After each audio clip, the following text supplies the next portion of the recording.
ওনার আঘাত করেন না। ওই পাগল আমার মারা নাই। কেন মারছে এটা খালুর জানার দরকার। শুনেন, আল্লাহর দোহাই লাগে আপনি চইলা যান। তো একটা মিসকা শয়তান, ও বদমাশ আপনার ক্ষতি করবো। হবে না, আমি যদি চলে যাই তাহলে তো ওরা আপনার উপর অত্যাচার করবো।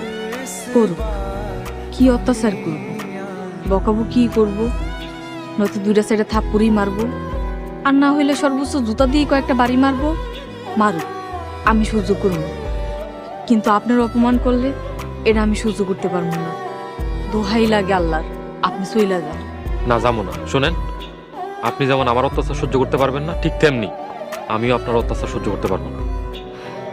হায় আল্লাহ, আমি এখন কি করবো? আপনি আসলেই পাগল। হ্যাঁ, আমি আসলেই পাগল, আপনি ঠিকই কইছেন। তো কার জন্য পাগল জানেন? আমি আল্লাহর জন্য পাগল, আল্লাহর নবীর জন্য পাগল। তাই তো আমি কাউরে ভয় পাই না।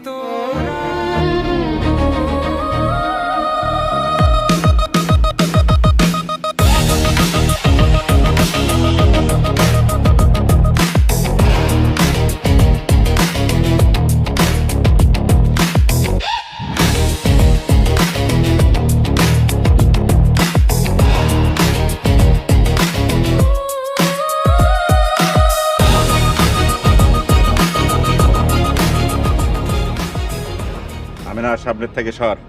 খালুজান, ওনার আঘাত করেন না, ওনার কোনো দোষ নাই। এই আমি না, একদম মিথ্যা কথা কবি না।